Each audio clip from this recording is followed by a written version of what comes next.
Hello, everybody.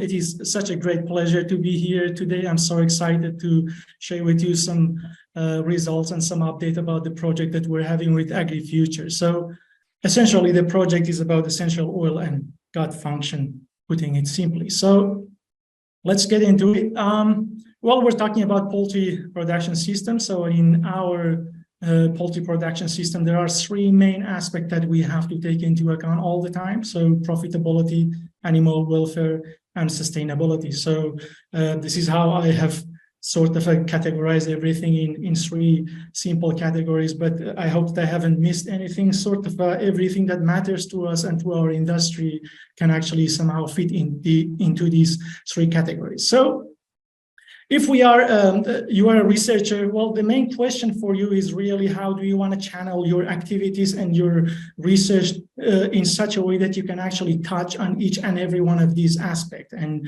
you can actually hopefully have a little bit of an improvement on these aspects of the production system. So for us and for many researchers, the answer is here. It's in the gastrointestinal tract and gut. So gut is really a fascinating organ. It is a very unique organ. It's somehow inside the animal, and it's also not inside the animal. We were just hearing from Rob and Reza, fascinating work that they are doing from different aspects of their work, and they are looking at different aspects of the gastrointestinal tract.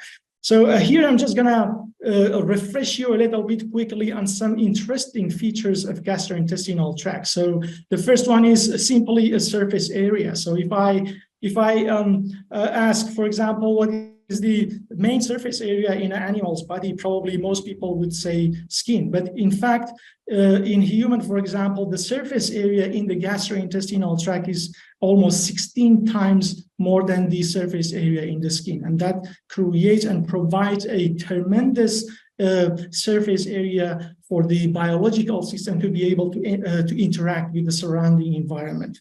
So, and the second aspect is this really well-known number, 70% of the production cost. So we've got the feed.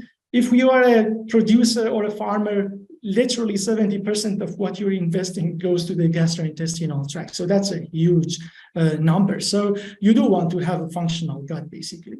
And then the other aspect relates to the microbiota. Literally, we've got tens of trillions of different microorganisms that are residing in the gastrointestinal tract and creating a really complex ecosystem in the gut. So with all these aspects said, well, it is good, it is important and essential to have actually a functional gut.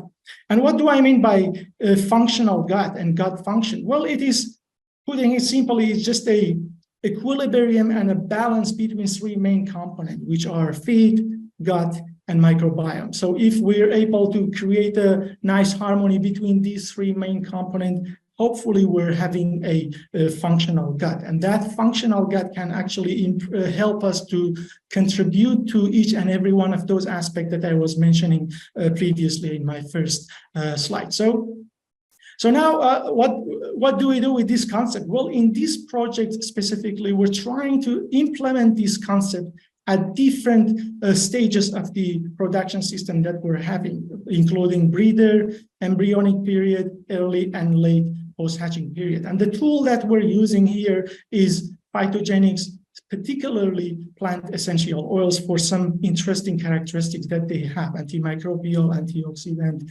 appetite enhancer, and digestion, and the impact that they have on digestion and metabolism, and so on and so forth. So in a first look, it might be easier to actually implement this idea at breeder and post-hatch and early hatch and late post-hatch. But one of the challenges and the important bridges that we were trying to build was between breeder and the next generation, which are the progeny. And that's being able to, in fact, intervene during the embryonic development. So that's why we spent almost 1.5 years of the project trying to develop an in novo delivery method through which we can actually deliver some substances into the embryo and provide that to the embryo.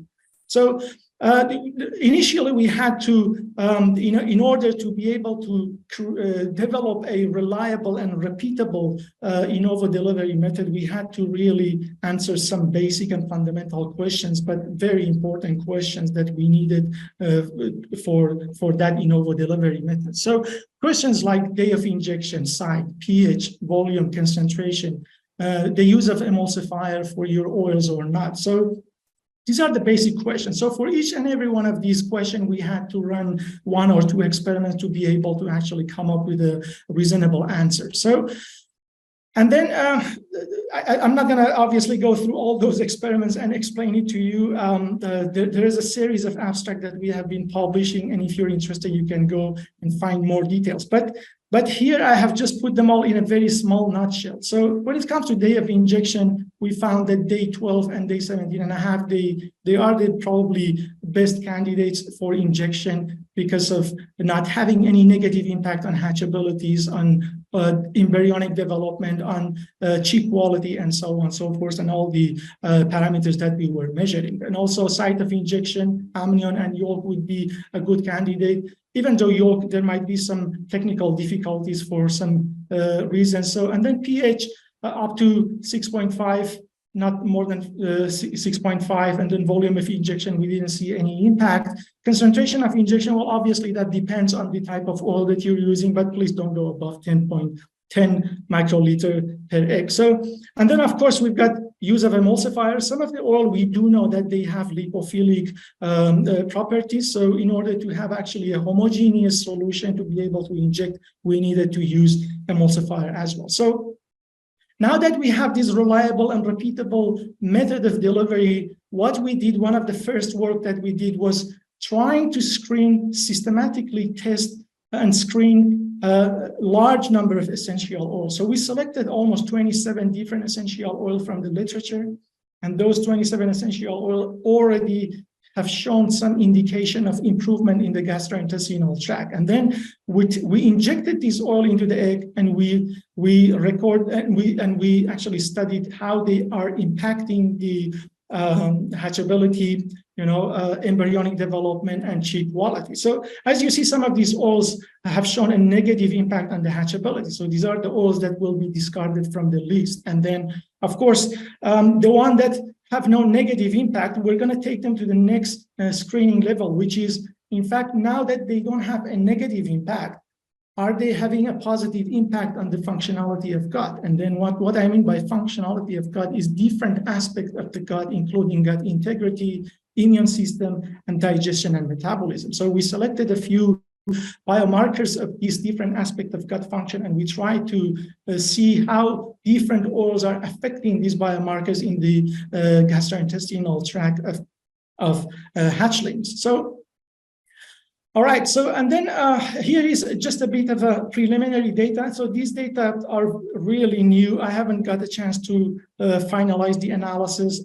I'm taking a lot of caution here. So, but the idea here is we have a bunch of oil on the top, and then the effect of those oil on different, and the expression level of different biomarkers compared to the saline group in red on the left. So in just a quick overview, you see that there is quite a lot of impact. You have some essential oils that have a very negative impact on some biomarkers, which is white, and then some of them are actually having an increase in the expression of these biomarkers. So just getting a bit more specific, this is just an example. For example, one of the biomarkers, which is sucrose isomaltase, couple of essential oils have actually significantly increased the expression level of these biomarkers. So this is a really good indication that there are some oils with potential impact on the gut function and improving the gut function. So the idea is now that we have a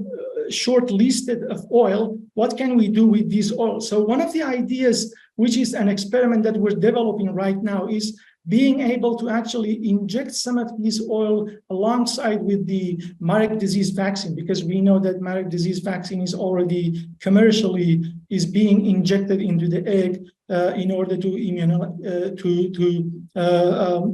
protect chickens against Marek disease. So can we actually put these oils next to the myric disease and inject it in one go. So there are some technical difficulties here. For example, we know that essential oils, some of them might have some antiviral activity, which might actually affect the vaccine, or they have immunomodulatory effects, so that also might compromise the effect of the vaccine. So before going to the next step, we would like to know which essential oil actually has negative impact and which one doesn't have. So that's very important aspect of commercialization of these essential oil in the commercial hatcheries. So another concept that we are really keen on is maternal transfer. So can we actually put those shortlisted essential oil in the feed of the breeder, the parent stock, and then see the beneficial impact in the next generation or in the commercial broilers? So, this work is based on a couple of hypotheses that